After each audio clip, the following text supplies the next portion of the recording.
감사는 믿음의 표현입니다 라는 제목으로 오늘의 말씀을 나누겠습니다. 우리가 지난주가 추수감사주일이었어요. 감사한 것을 우리가 한 해 동안 이렇게 곱씹고 생각을 해봐야 감사할 수 있어요. 그냥 이렇게 넘어가면 잊어먹어요, 사람은. 그래서 여러분, 추수감사절이라는 감사절기를 맞아서 감사한 것도 한번 세워보고, 또 추수감사헌금을 드릴 때는 그 감사헌금 봉투에 1년 동안 감사했던 것을 이렇게 좀 기록도 해보면서 하나님 앞에 드려보면 좀 다를 것 같아요. 그래서 오늘 한 주가 지났지만 아직도 한 달이라는 2021년의 시간이 남아 있습니다. 이 2021년을 마무리하시면서 하나님 앞에 내가 어떤 감사가 있는가? 감사가 있는 사람은 좋은데 도무지 감사할 수 있는 게 없는 분들도 있어요. 아무리 찾아봐도 2021년은 내게 고난밖에 없었다, 이런 분들도 계실 것 같아요. 그래서 그런 분들에게 좀 감사거리를 찾으라고 제가 하박국 말씀을 선택을 했습니다. 좀 어려운 말씀이에요. 우리 17절을 같이 한번 읽어보도록 하겠습니다. 우리 하박국 3장 17절 같이 한번 읽어볼게요. 시작. 무화과 나무에 과일이 없고 포도나무에 열매가 없을지라도 올리브 나무에서 딸 것이 없고 밭에서 거두어 드릴 것이 없을지라도 우리의 양이 없고 외양간에 소가 없을지라도 18절. 나는 주님 안에서 즐거워하련다. 나를 구원하신 하나님 안에서 기뻐하련다. 이게 되냐고요. 제일 어려운 말씀 중에, 우리가 너무나 좋아하는 말씀인데 찬양도 있고 막 이러는데, 여러분에게 이게 동의가 되시나요? 이 구절이? 잠시만요. 문이 열려 있어서. 문이.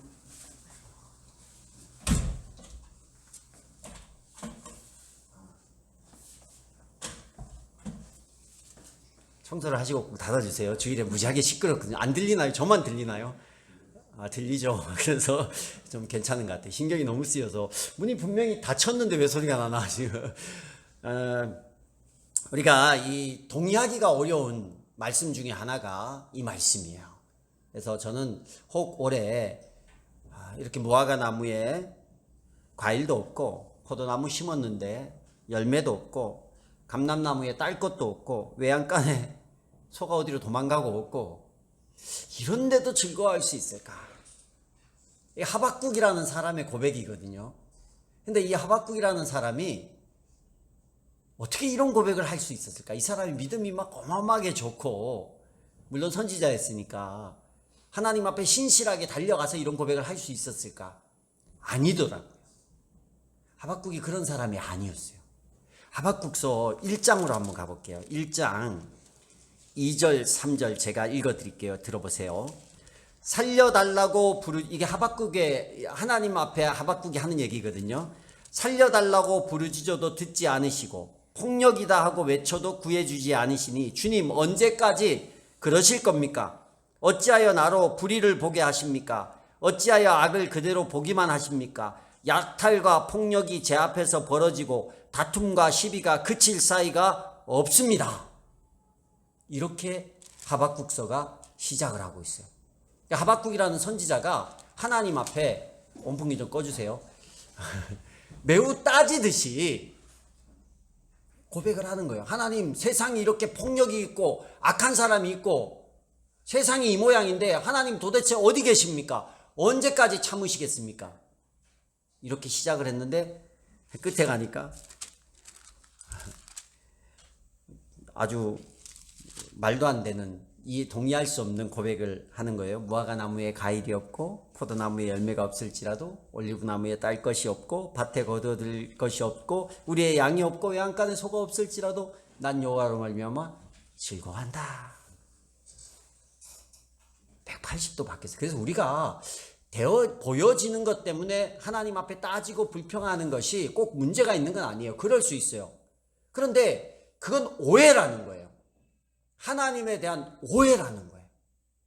오해가 중간에 1장에서 3장 사이에 하박국이 하나님에 대한 오해가 풀리고 하나님에 대한 바른 지식을 가지고 나니까 고백이 180도 바뀌어요.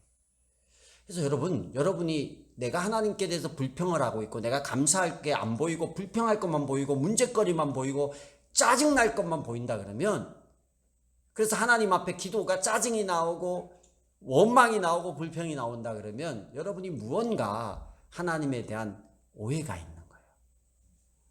사람 사이에도 그렇잖아요. 내가 생각하는 거하고 저 사람이 생각하는 거, 보는 거, 듣는 게 다 달라요.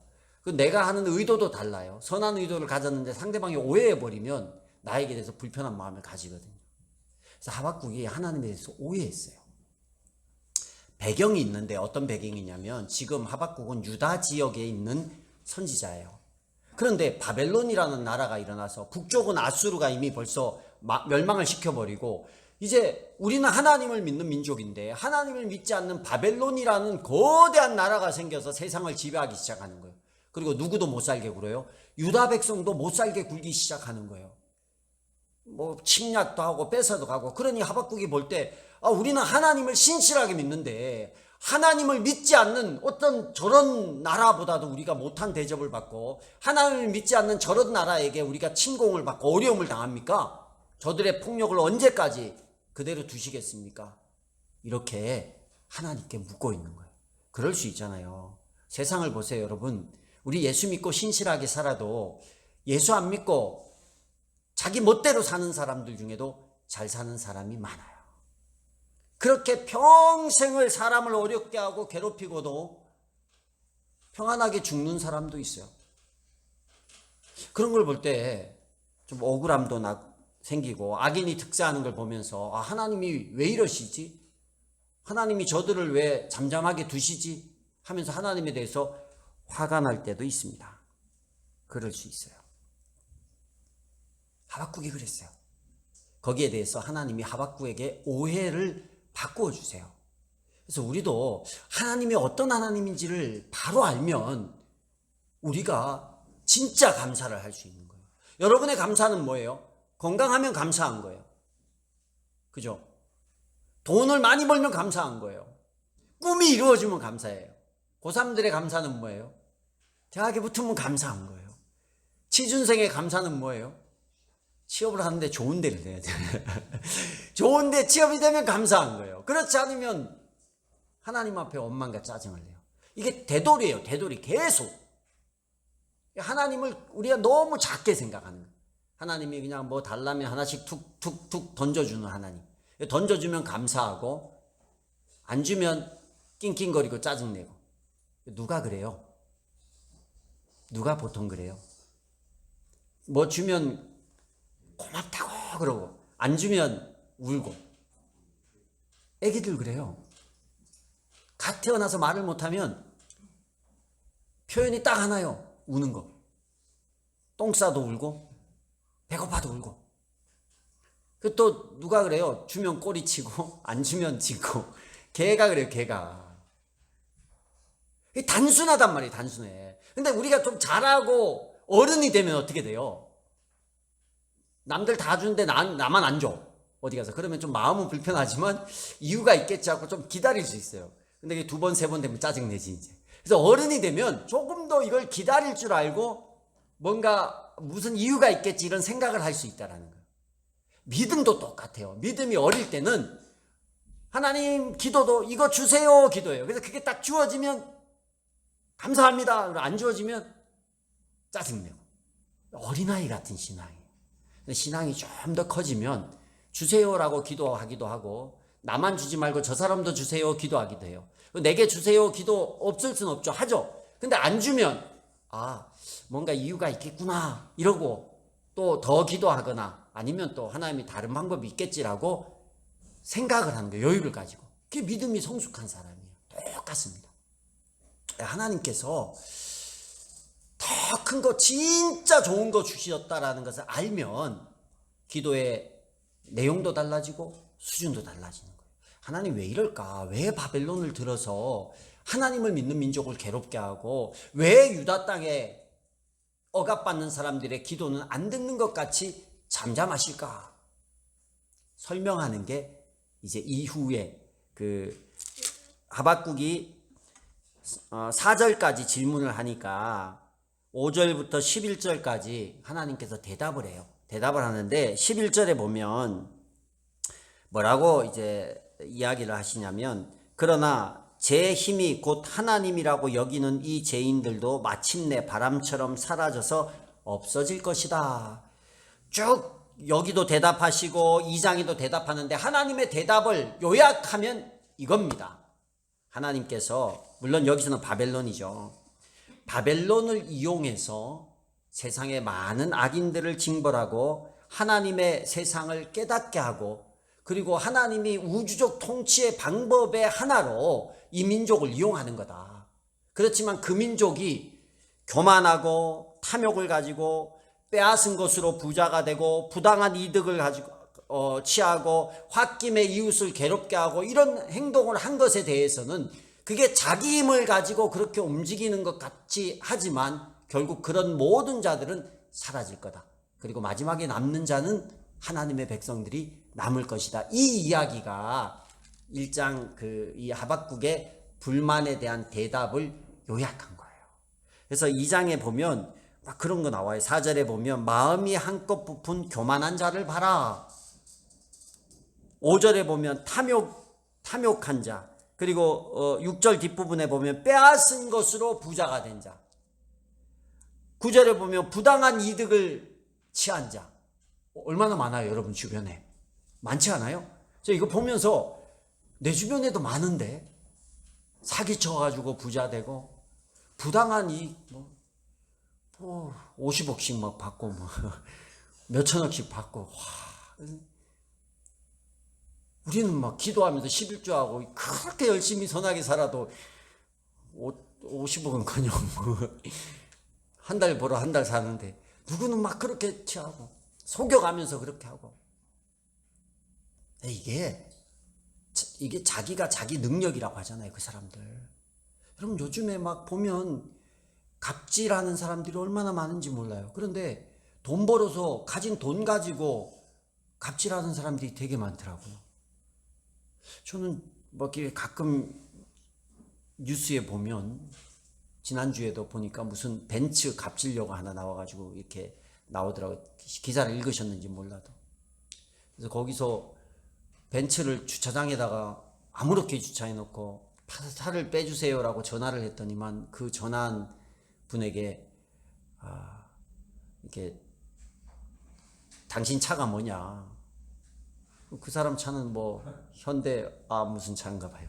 그러니까 아니 차를 왜 물어? 그랬다 참. 그래서 아니 차를 그런 걸 타고 다니는 사람이 차를 빼라 그러냐고. 뭐 파출부가 있냐고. 파출부도 없는 사람이 어쩌냐고. 정말 상식적으로 이해가 안 되는 이런 얘기를 하더라고. 그래서 그 사람이 어이가 없어가지고 뭐 어디다 신고해가지고 신문에까지 나서 나중에 벤츠 그 사람이 사과를 했다 하더라고요, 그분이. 벤츠를 타면 그래도 되는지, 다 뭐 벤츠를 탄 모든 사람이 그렇진 않겠지만 결국 내가 돈이 있고 당신보다가 내가 돈이 있고 여유 있는 삶을 산다, 이런 걸 막 뽐내려고.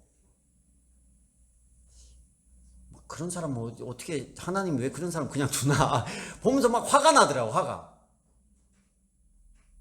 그런 것도 일부예요. 얼마나 많은지 몰라요. 그래서 사람들이 지위를 높으려고 하고 돈을 벌려고 하는 이유가 안 당하려고. 내가 행복하는 것도 있지만 뽐내고 자랑하고 드러나고 무시당하지 않고, 그런 사람들이 성공했다고 하니까 온 세상 사람들이 그런 위치를 향해 막 달려가는 거예요. 우리 아이들도 그래요.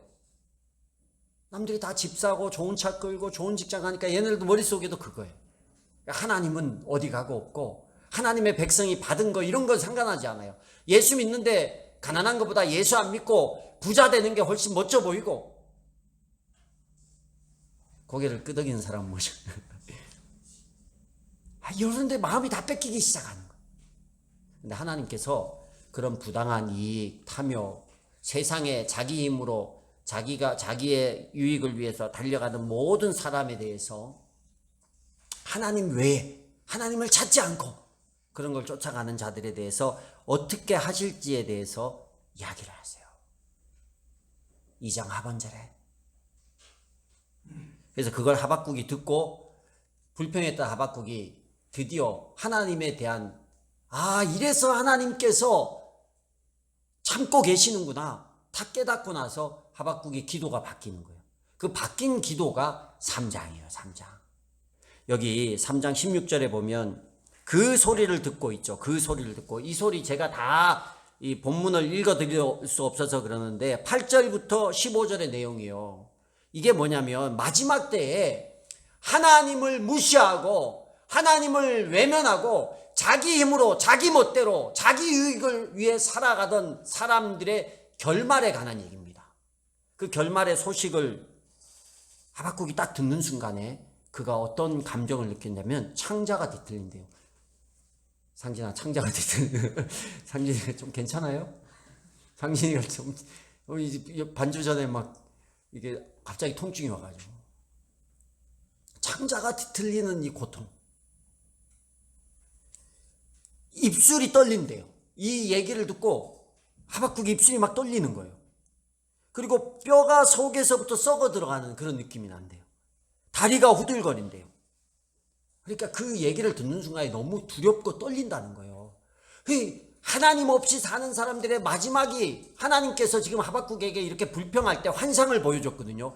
그 환상을 하박국이 딱 보는 순간에 자기가 하나님 왜 믿는 사람들을 이렇게 무시합니까? 왜 돌아보지 않습니까? 왜 하나님 없이 사는 사람은 저렇게 잘 되는데 막 불평하다가 하나님이 하박국의 환상을 딱 보여준 거예요.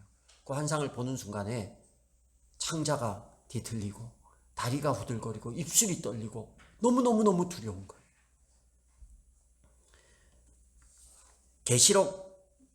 요한계시록 16장 이후에 보면 마지막 때의 모습을 보여줘요. 마지막 때에 요한에게 보여준 환상을 보여주는데 7 천사가 진노의 대접을 땅에 쏟는 장면이 나옵니다. 사단이 심판을 받아 멸망하고 세속의 상징인 그 요한계시록에는 바벨론이라고 표현이 되거든요. 여기도 바벨론이에요. 세상의 상징이에요. 세속주의의 상징이 바벨론이라는 국가라고 하면 돼요. 굉장히 거대하고 모든 걸 누리는 것 같아요. 선망의 대상입니다. 온 세상은 바벨론으로. 세상의 지혜와 과학과 이성과 모든 문화가 집합된 곳이 너무 멋있어 보이는 것이. 그런데 그게 어떻게 무너지는지 요한계시록에 쭉 나와요. 그리고 이 하박국의 환상을 통해 여기 잠깐만 보면 12절에 보면 3장 12절에 주님께서 크게 노하셔서 땅을 주름 잡으시며 진노하시면서 나라들을 짓밟으십니다. 이걸 본 거예요. 이걸 영화처럼 만들어서 환상을 본 거예요. 모든 나라, 바벨론의 나라를 짓밟으시는 하나님의 진노를 본 거예요. 그걸 보는 순간에 불평하던 하박국이 막 떠는 거예요. 막 떨고 두려움에 떨어요. 너무 무서워서. 그러면서 16절에 그 떨림에 대해서 얘기하고 16절 끝부분에 뭐라 그러냐면 그러나 나는 우리를 침략한 백성이 재난당한 날을 참고 기다리겠다. 이전에는 막 불평했는데 그걸 보는 순간에 그럼 내가 참고 기다리겠습니다. 그런데 여러분 여기 참는다, 기다리겠다, 이 기다림이요 앞에는 되게 떨었잖아요. 그런데 이 구절이 이 한국어로 좀 정확하게 하박국의 감정이 표현이 안 돼 있어요. 이 감정은 뭐냐? 앞부분은 그 바벨론이 멸망하고 세상 나라들이 멸망하는 걸 보면서 두렵고 떨리는 감정이 있었는데, 그러나 여기 포인트예요. 그러나 접속사가 이제 반대되는 거잖아요. 그러나 나는 침략한 백성이 재난당할 날 참고 기다리겠다. 이게 어떤 감정일까? 이게 궁금하더라고요. 참고 기다리겠다라는 게 힘들지만 내가 참고 기다리겠다, 아니면 기뻐하면서 참고 기다리겠다, 아니면 여러분은 어떤 감정일 것 같아요? 그래서 히브리어는 독특한 게 그 단어 안에 기쁠 때, 평안할 때, 놀라서, 아니면 두려우면서 이렇게 쓰는 단어들이 있어요. 같은 기다림이라도. 그래서 여기서 기다리겠다는 단어가 느아흐라는 단어인데, 이게 어떤 때 쓰는 단어냐면 기다린다. 근데 막 이게 궁금하면서 기다리는지, 두려움에 떨면서 기다리는지 아니면 초조하면서 기다리는지 어떤 기다림인지 감정이 표현이 안 되는데 이 감정은 뭐냐면 느아흐는 쉬다, 안식하다라는 뜻을 가지고 있어요. 그럼 어근이 그래요. 그러니까 여기서 하박국이 기다리는 것은 떨면서 기다리는 게 아니라 앞에는 떨었는데 그러나 하면서 뒤에는 평안한 마음으로 기다리겠다라는 거예요. 앞에 막 환상을 보는데 이 장면을 잘 보셔요. 영화같이 막 세상이 멸망하는 걸 봐요. 그걸 보는 순간에 너무 두렵고 떨려요. 내가 하나님을 몰랐으면 내가 부러워했던 저 바벨론처럼 살았으면 내가 저 멸망 가운데 있을 텐데 막 두려워요. 창자가 뒤틀려요. 다리가 후들거려요. 그러나 나는 하나님의 백성이야. 그래서 내가 저들의 멸망을 평안한 마음으로 나는 기다려. 나는 이제 더 이상 두렵지 않아요. 왜? 나는 저렇게 멸망될 존재가 아니니까. 나는 살 수 있는 존재니까. 나는 하나님의 백성이니까. 그 장면은 두렵고 떨리지만 내가 어떤 정체인지 내 정체성을 알고 나서는 더 이상 두렵지 않은 거예요. 평안한 마음으로 저 마지막 때를 내가 기다리겠다. 그러고 나서 어떤 고백이 나오냐면 무화과 나무 잎 이게 나오는 거예요. 여러분 이게 그냥 하박국을 이 구절만 보지 말고 앞에서부터 읽어보시면 이게 얼마나 17절이 뜬금없이 나오는 말인지 몰라요. 막 하나님 앞에 불평하고 하나님이 나라를 멸망시키겠다. 그리고 내가 두렵고 떨겠다 하는데 갑자기 무화과 나무 잎이 이게 나오는 거예요. 근데 이게 그러나 이 기다리겠다. 느아흐 어떤 감정인지 너무 두렵고 떨리고 너무 짜증이 나고 불만이 있었고 불평이 있었고 그랬는데 하나님께서 세상을 멸망시키는 환상을 보는 순간에 심장이 멎을 것 같은 두려움과 고통이 있는 거예요. 와, 내가 저 멸망 한가운데 있을 존재였으면 어떻게 했겠지? 너무 무섭다. 그러나 나는 저걸 참고 기다릴 수 있어. 왜냐? 나는 하나님의 사람이야. 나는 저 고통에서 해방된 존재야. 평안해. 그러면서 무화과 나무에 과일이 없고 포도나무에 열매가 없을지라도 올리브 나무에 딸 것이 없고 밭에 거두어 드릴 것이 없을지라도 우리의 양이 없고 외양간에 소가 없을지라도 나는 주님 안에서 즐거워하련다. 그리고 나오는 포인트가 나를 구원하신 하나님 안에서 기뻐하련다. 할렐루야. 나를 구원하신 하나님 안에서 기뻐하련다. 이거예요. 우리가요 감사하지 못하는 것은 마지막 때가 어떤지를 몰라서 그래요. 여러분 마지막 때가 어떤지를 몰라. 그러니 그냥 눈앞에 있는 남들이 잘 누리는 거 내가 누려지면 나는 감사하고 못 누리면 나는 불평하는 거야. 근데 우리는 이미요 세 가지의 감사가 있어요. 하나는 이미 받은 게 있어요. 이미 받은 거. 내가 하나님의 자녀가 된 거. 구원받은 거. 하나님의 자녀로 하나님께서 나를 불러주신 거. 이거 무엇보다도 바꿀 수 없는 감사예요. 두 번째 감사는 뭐냐? 하나님의 자녀로 내가 저 세상에 부러운 거 이런 거와 관계없이 내 삶을 인도하시고 지키고 보호하시는 그 하나님. 내가 바라는 거 아니라 하나님이 내게 주시고자 하는 것들을 허락하셔서 인도하시는 그 하나님. 지금 받고 있는 거예요. 그리고 앞으로 받을 것에 또 감사하는 거예요. 받을 게 뭐예요? 천국의 누림이에요. 여러분 무엇과도 비교할 수 없는 어떤 것도 이 세상에서 우리에게 줄 수 없는 그런 천국의 삶이 우리에게 예비되어 있다는 거예요. 이미 주신 것에 감사, 지금 주시고 있는 것에 감사, 앞으로 줄 것에 감사. 근데 우리는 작은 것 하나 좀 떨어지면 감사하고 안 떨어지면 안 좋아하고. 물론 중간중간 채우시는 것도 감사하죠. 그거 안 주셔서 좀 마음이 슬플 때도 있죠. 그러나 그것보다 비교할 수 없는 이미 주신 게 있고 앞으로 주실 게 있다는 거예요. 이게 저는 이 하박국의 이 장면을 우리가 직접 뭐 영화처럼 이 1장에서 3장의 내용을 해서 실제로 일어날 일임을 인지하면서 이걸 본다 그러면 와, 내가 하나님의 자녀 된 것이 이렇게 대단한 일이고 이렇게 평안할 일이고 이렇게 감사할 일일까? 정말 고백을 잘할 것 같아요. 근데 우리가 그걸 잘 몰라요. 여러분, 마지막 때에 심판은 반드시 있고 마지막 때에 하나님 모르는 자들의 말로는요 비참한 말로입니다. 그러나 하나님은 우리가 평안하게 그 마지막 때를 기다릴 수 있게 해주셨어요. 왜냐? 우리가 하나님의 자녀가 됐기 때문에. 하나님의 자녀가 됐기 때문에 하나님께서는 우리를 지키시고 도우시고 우리를 위로하세요. 우리를 인도하신다니까요. 우리를 건지세요. 왜? 당신의 자녀니까. 삶 중에도 하나님께서 중간중간 고난은 있겠죠. 그러나 하나님 앞에 신실한 사람은 이 땅을 살아갈 때 하나님의 백성이기 때문에 위로자도 붙이시고 건지기도 하시는 거예요.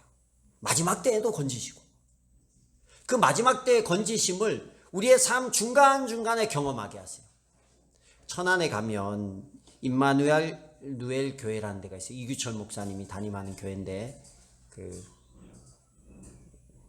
우리 교단은 아니고 백석인가 어딘가 제가 잘 모르겠는데 그 목사님 교회에 친구 목사님 오셔서 간증한 얘기가 있어요. 근데 이 청주에서 목회하는 목사님인데 목사님이 정말 신실하게 하나님 앞에 정말 신실하게 목회를 하셨어요. 근데 목사님이 아무리 신실하게 목회를 해도 교회 안에는 예수 믿는 사람도 오고 안 믿는 사람도 있고 안 믿는데 믿는 척 하는 사람도 있고 자기 이권을 가지고 오는 사람들도 있어요. 그래서 어떤 교회 안에 문제가 발생을 했어요. 분란이 일어났어요. 근데 교회 안에도 신실한 사람들이 있고 또 아닌 사람이 있잖아요. 막 싸우는 거예요. 근데 문제는 성도들 중에 일부가 화살이 이 담임 목사님한테 돌아갔어요. 담임 목사는요 똑똑해도 문제가 되고 신실해도 문제가 돼요.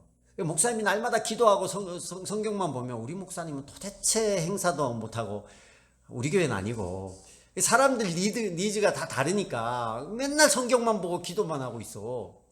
어떤 분은 너무 막 아이디어도 많고 막 행동하면 우리 목사님은 일은 잘하는데 기도를 안 해. 성경도 안 보고 설교가 길면 길다고 뭐라 그러고 짧으면 짧다고 뭐라고 어려우면 어렵다고 뭐라고 또 쉬우면 쉽다고 뭐라 그러고 이게 뭐라고 색안경 끼고 볼 사람은 다 그래. 그걸 안 좋은 걸 보지 말고 좀 좋은 걸 봐야 되는데 어쨌든 문제가 안 생기면 좋은 걸 봐. 근데 문제가 생기면 안 좋은 게 보이나 봐요. 여러분 좋은 것만 봐주세요. 그래서 성도 중에 일부가 이렇게 모여가지고 목사님의 안 좋은 걸 얘기하면서 대항을 하기 시작하는 거예요. 그래서 교회가 혼란스러우니까 이분이 교회에서 성도들이 한 분, 두 분 떨어져 나가기 시작하는 거예요. 목사가 얼마나 괴롭겠습니까? 자기 마음은 안 그런데 상황이 점점 어려워지고 그러니까 이제 목사님이 그 교회 옥상에 가서 교회 종탑 밑에서 목회를 더 못하겠다고 이제 기도를 하기 시작한 거예요. 정말 얼마나 힘들면 목사님이 목회를 못하겠다고 기도를 하겠어요. 제 동기 목사 중에 한 분도 개척을 하고 하다가 목회를 접었어요. 너무 성도님들 때문에. 저는 행복한 목사인 것 같아요. 얼마나 힘들면요. 왜 그렇게 힘들게 하는지 모르겠어. 성도들이. 저는 안 겪어봐가지고. 주여 끝까지 안 겪기를.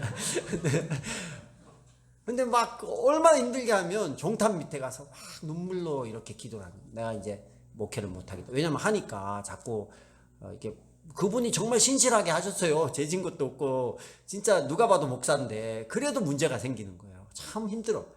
그러니까 막 성도들이 나가고 이러니까 내가 이제 교회를 그만해야겠다. 더 좋은 사람이 와서 목회를 할 수 있도록 해야겠다라고 이제 기도하는데 울면서 막 기도를 하는데 어떤 젊은 부부, 그 교회 젊은 부부가 이제 옥상에 올라왔다가 목사님 기도를 들은 거예요. 그러고 가가지고 목사님 우리가 있잖아요. 힘내라고. 그 소리가 그분이 하나님의 위로같이 들렸대요. 하나님의 위로같이 들려가지고 다시 용기를 내가지고 그 자리를 지켰다는 거예요. 지키니까 그렇게 분란을 그 목사님이 끝까지 자리를 지켰더니만 분란을 일으키고 이랬던 정말 좀 악한 짓을 했던 사람들은 다 나가고 그리고 다시 그 젊은 부부 또 선한 하나님의 사람들을 통해서 교회가 다시 잘 세워지고 더 건강하게 이렇게 바뀌었어요. 그래서 이제 그 교회에 오셔서 간증을 한 거예요. 그걸 들으면서 야, 그래. 사람이 어려움을 당하면 평안하게 인내하며 기다린다라는 게 참 쉬운 건 아니다. 쉬운 건 아니다. 근데 이 하박국의 그러나 내가 참고 기다리겠다, 이게 쉬운 게 아니에요. 근데 그 젊은 부부의 위로를 통해서 이 목사님이 하나님이 하시는 음성으로 들렸대요. 목사님, 우리가 있잖아요. 힘내세요. 이게, 야, 누구누구 목사야. 내가 있잖아. 힘내라, 기다려라. 하나님은 선하신 분이고, 하나님은 우리의 구원자고, 하나님은 옳으신 분이에요. 하나님은 악을 징계하시고 선을 기뻐하시는 분이라는 거예요. 그 하나님을 믿고 기다렸더니 교회가 또 잘 세우십니다. 하나님은 선한 분이십니다. 아멘. 하나님은 선한 분이에요. 우리가 하나님의 백성이면 하나님이 우리를 망하게 하고 우리를 고난 가운데서 그대로 쓰러지게 두지 않아요. 그리고 이 땅 가운데 여러분 마지막까지 부자가 안 되고 어렵게 살지라도 하나님의 자녀로 하나님을 모르고 멸망하는 존재가 아니라 하나님의 자녀로 구원받는 존재로 우리를 불러주셨다라는 거예요. 그게 얼마나 큰 감사인지 몰라요. 어떤 것과도 바꿀 수 없는 감사예요.